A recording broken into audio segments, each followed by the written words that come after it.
Most founders think they have a sales problem when in fact they have a sales team problem.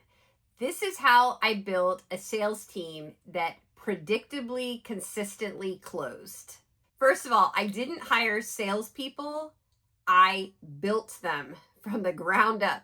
Our clients were nurse practitioners and physician assistants. So I actually hired nurse practitioners and physician assistants with zero sales experience and mentored them, coached, trained them to be salespeople. And they converted at a very high rate because they could relate to the client. They were the client. They understood the client.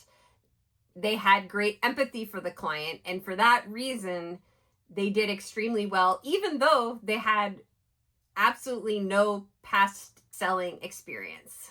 Second, I wrote a script for them. I didn't want to leave anything to chance. So I literally drafted from start to finish how the sales call needs to go. I trained, coached on that script. And then once they were in the trenches doing it, there was a lot of quality control. Did you actually chunk down in this area to really get to the pain point, or did you kind of skim over it? Did you actually do a temperature check at this part of the call, or did you kind of forget that? So the script was instrumental in building a team that could reproduce the same result using similar verbiage and definitely the same order of events to get our clientele through our process. 3, I trained them consistently. This required a lot of watching recorded sales calls and giving actual feedback, not a high five, you did a great job, keep it up. No, like concrete. I noticed this happened at the beginning of the call. I noticed this was a missed opportunity. When the client mentioned this, you could have told them about that. So really giving actionable advice frequently so they can improve. And over time, I had different sales leaders, sales managers to help with that coaching. And even they had to be coached. As you build a team and systems, you have to have different layers of support, but every layer needs to have their supervisor who is really keeping a close eye that what needs to get done is getting done. The script is being followed, the follow-ups are happening at the right cadence, etc. 4, we focused on giving value, not being a slimy salesperson. We're actually helping you. You came to us looking for a certain service. We have that service, so let me explain how it works and all the benefits and all the ways it's going to make your life better. So once sales reps could get it around their head that they're not just selling something, some random thing, and having to get someone to want to buy into it. No, we have what they need. They're coming to us because we have what they need. We need to explain it in a way that they totally see the value in it and are just super energized and excited to get started. 5, pain points drove everything. So a big part of the script, actually, probably I'd say half of it, is getting deep down into what is that potential customer coming to us worried about, concerned about, keeping them up at night. What is that? You have to get way under the hood. And it's not a simple, how can we help you today? Or what's bothering you today? You have to go deep because people don't really want to reveal their deepest, darkest fears to you. So you have to really get down in there. And then once you know the actual very specific pain point, you can easily show how our service, or maybe it's a product, solves that for them. And then the selling is not even really selling. It's just giving a solution. It's problem solving. 6, we had pre-call and post-call checklists. This was something I did not implement truthfully at the outset, but after we had our scripting and we were training on it, I realized there were certain things sales reps really had to do before the call. Look people up on LinkedIn, do a Google search, read their intake form, like concrete things that must be done. But if you're new to sales, or maybe you've had a long day, you're not doing these things, they must be done. So we started doing this pre-checklist and a post-call checklist, and they were reviewed in detail with the manager. And that's a way to systematize and make sure things happen the way they should. And basically nothing is left to chance. Everything is very unified across the company and things happen as they should. 7, some people just couldn't do it, and that's okay. We brought on salespeople.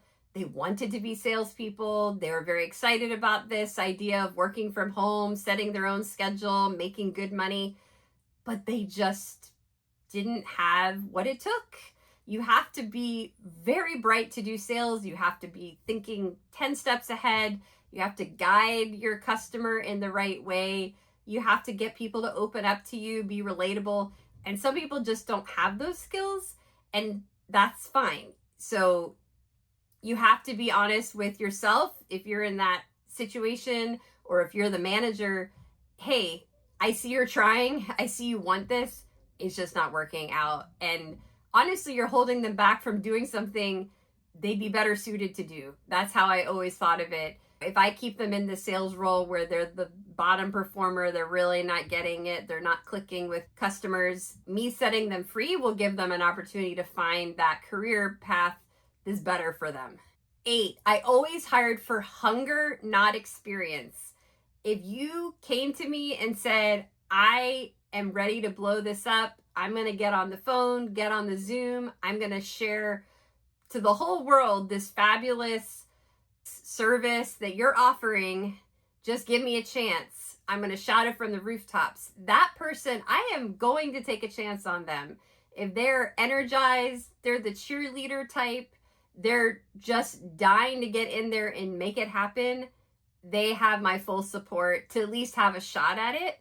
We actually had a trial experience that I set up that was very structured. So anybody that raised their hand and said, this is what I want, we let them in after some basic interviewing vetting process. But if they could get past that first sort of entry point, we would give people a chance, even with no sales experience, but a hunger for the sales lifestyle, making great money, being in control of your own funnel, working from home, making your own schedule. If those were big turn-ons to the person and they were really full-fledged in it to win it, I'm not going to get in their way. And those were usually the people that really outperformed everyone else. Number 9, everything came down to knowing the customer inside and out, upside down, sideways, and every which way. So if a potential customer came to us, it was our job to really get to know them on a deep, personal, professional level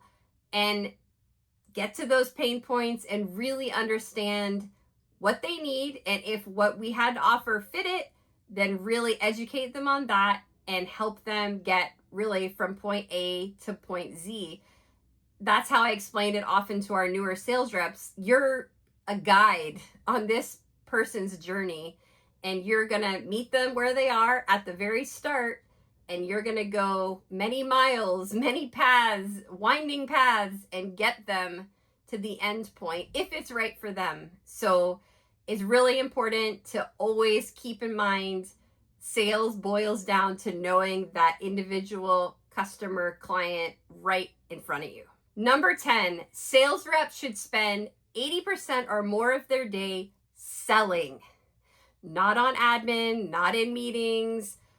They need to be focused on what they need to do to get the client to be a paying customer. So that's spending a lot of time on the phone, on video chat, texting, making Loom videos, emailing, following up. All of those things are way more important. So if you're having your team spend half their day training, mentoring each other, doing call reviews, that's way too much. That learning is essential, but needs to be 20% or less of their day. Give them a chance to succeed. Give them the time they need to make the sales happen. Most sales teams fail because there's no system. Once we put all of these lessons into place, everything changed for us. And it was probably honestly the most pivotal moment for our company having the ability to scale and grow. The founder themselves cannot do sales for the company forever. When you build your team, get leadership for that team, build out processes, build out scripting, everything can really take off from there.